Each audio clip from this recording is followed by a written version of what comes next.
back to our homestead. I had a chance of going and picking some amazing apples at a organic orchard.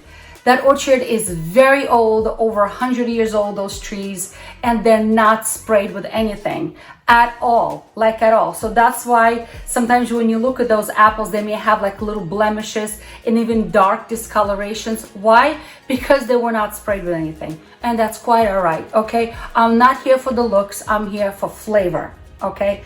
So I'm gonna be making spicy yet sweet apple chutney today. Okay, so let me show you the ingredients we're going to be needing. Well, obviously we're going to be needing some apples, and these were triple washed, so they're nice and clean. Like I said, they're not exactly perfect, but you know what though, I don't care. They're going to be peeled and chopped up anyway.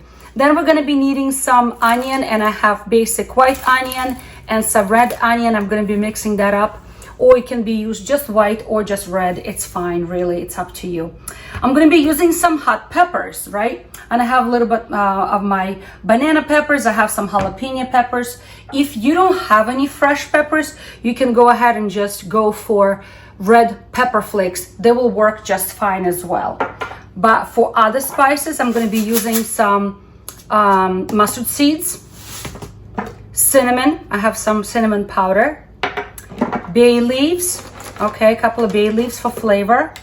I have some cumin seeds. I like to use roast cumin seed. Then I'm going to be using some turmeric, apple cider vinegar, little salt, little olive oil, and brown sugar. It is best to use dark brown sugar to get that rich chutney color, but I couldn't find any organic, so this one is basic light brown sugar. But you know what though, it's gonna work just fine. All of the ingredients I will leave in the description box. All right, so let's start getting all my vegetables peeled, chopped, and ready to make chutney. When I work with apples, peeling apples, they turn brown pretty fast. So normally I will cover with lemon juice, but I don't have any lemon juice, so I picked up some citric acid, and this is just 2 quarts of cold water and 2 tablespoons of citric acid, and that just to keep my apples from turning brown. All right, so that's where I'm going to be putting them after I peel them. And the reason why I decided to peel them is because they're damaged under the peel, and I want to make sure that I cut it all out. Okay, this might take a little while, but you know what though, it's okay. I'm not in a rush, and I'm just going to be dumping them into the citric acid water. I used to have one of those spinny ones, I don't know the name of it, and it broke. It lasted me a long time, and then finally it broke. I don't know how it broke, maybe because it was old. But I'm just gonna quickly run my knife and make sure I cut out all the bad parts.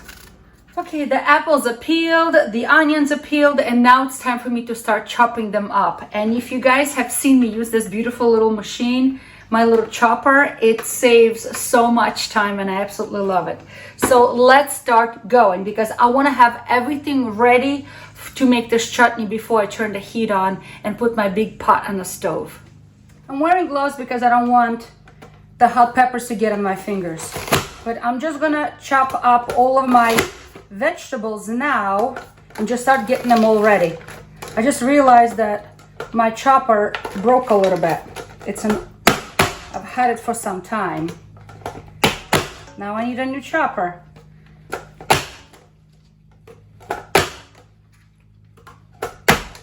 It cuts chopping time in no time. I've decided to keep some of the seeds on and some seeds off,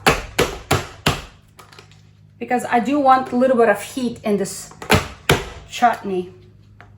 So the apples I've decided to just remove the core by cutting out the sides and leaving the core itself like this.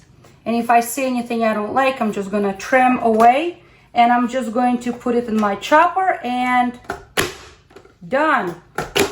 Done. It's quick. I need to measure out how many cups of apples I have, because that's going to depend on all my other ingredients. So I'm going to leave all the ingredients in the description box below.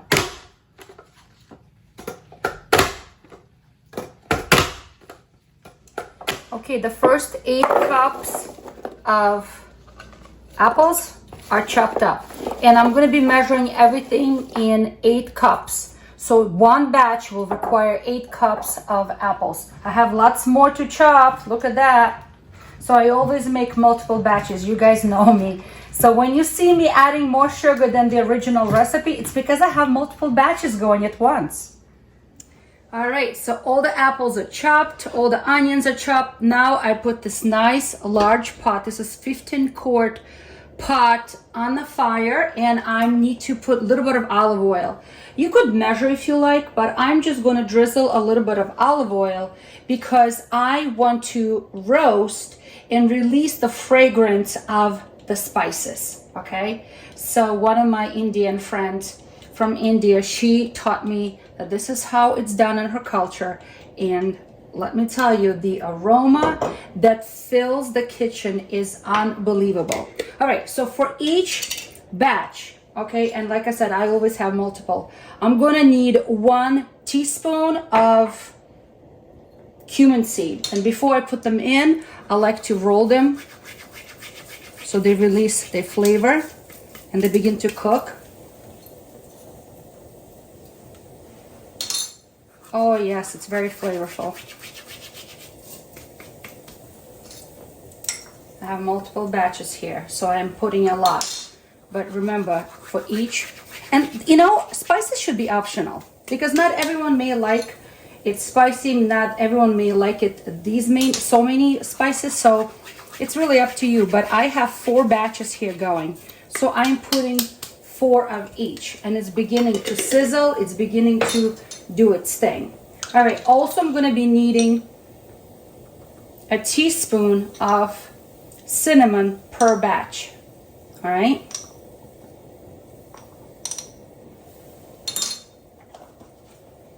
and a teaspoon per batch of turmeric powder.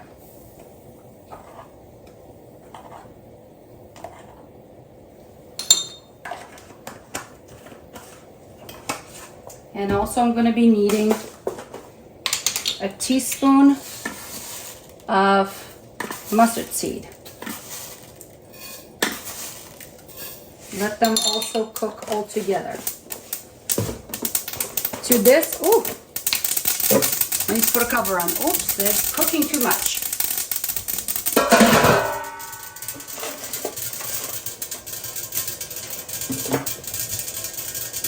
I'm going to add the onions and my hot peppers in here.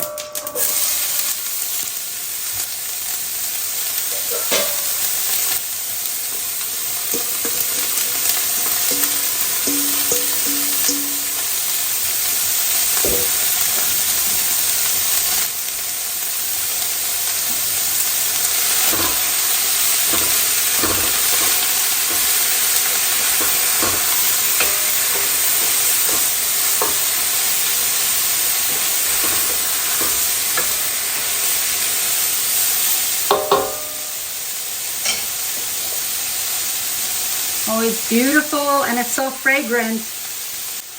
Also to this, I'm going to add a teaspoon of salt per batch as well.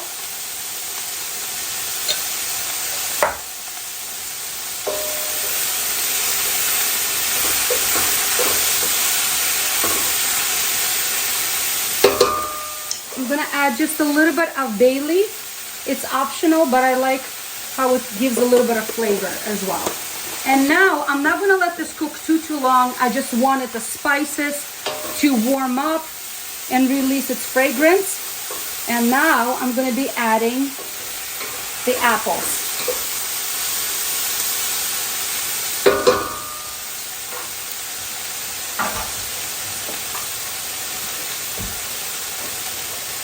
And here comes my chopped apples. All right, so now this is cooking together nicely, and now I need to add the sugar, and I'm going to be using light brown sugar. If you have dark sugar, dark brown sugar, it's better, but I'm going to be using light brown sugar. And for each batch, I'm going to be using 2.5 cups of sugar.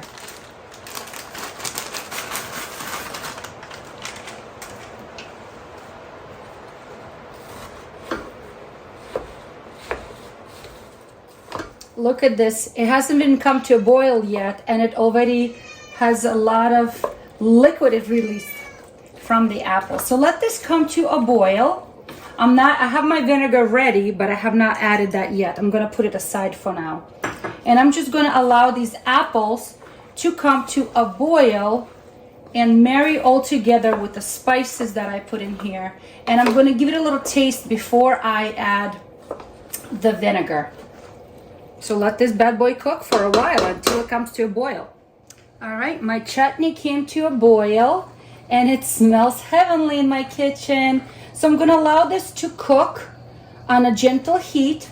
Keep open without a cover because I want the extra liquid to evaporate.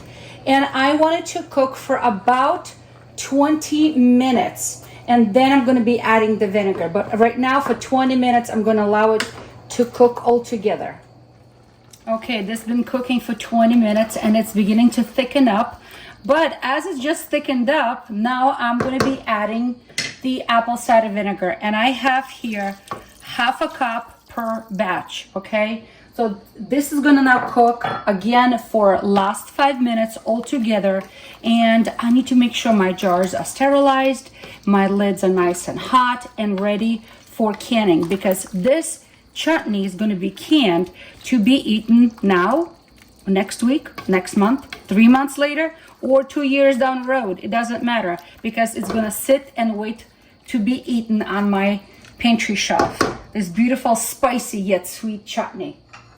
All right, so now it's time for me to start jarring these beautiful, spicy, sweet apple chutney. I'm using pints today because I find that it's easier for a family size to use only pint sizes, and we'll see how many will fit because like I said, I have 4 batches here, so we will see how many pints I actually need. So I overfilled a couple of them a little bit, so I need to go back and pull some out from the jar because I like to leave about 1 inch of headspace. Okay, so for safe canning. And I already got the canner, water bath canner, going behind me. So I have that ready to go because once my jars are nicely filled, I need to put them in the hot canner, water bath canner. All right, so it's a spicy chutney. I gave it a little taste. It is spicy. So if you choose to make it mild, maybe not use the hot peppers with seeds. That might be a good idea.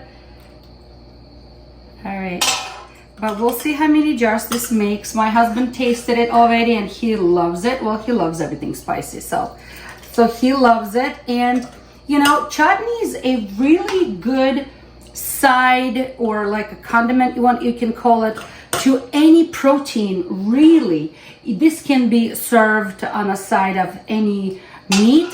So I know because it's an apple, so it will go very well with chicken.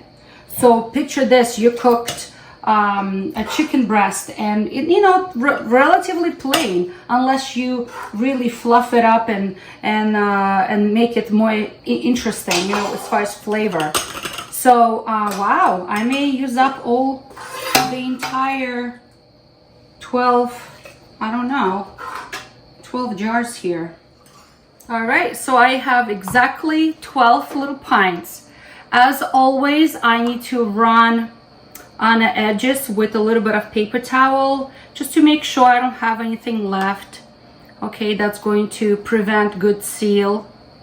And somebody asked me about how come I don't debubble. So you can debubble by using a little device where you can tap gently and allow the bubbles to kind of get out that may be stuck in somewhere in between. And now I'm just going to be putting the hot lids and rings on, and do a finger tight cover on these little pints. And they're going to go into water bath canner for 15 minutes. I'm going to process them for 15 minutes. Okay? And then, my friends, we're gonna have beautiful chutney. All right, so here they are, all processed and all ready. So they're gonna sit and cool off on my counter for the next 24 hours, and then I will take these rings off and I'm gonna label them, and I'm gonna store them in my pantry. And spicy and sweet chutney is ready. In case you're wondering what's behind, that is apple cider vinegar in the making. So friends, I hope you are encouraged to cook what's available right now, store away for tomorrow, and enjoy throughout the winter months. So be encouraged and try something new.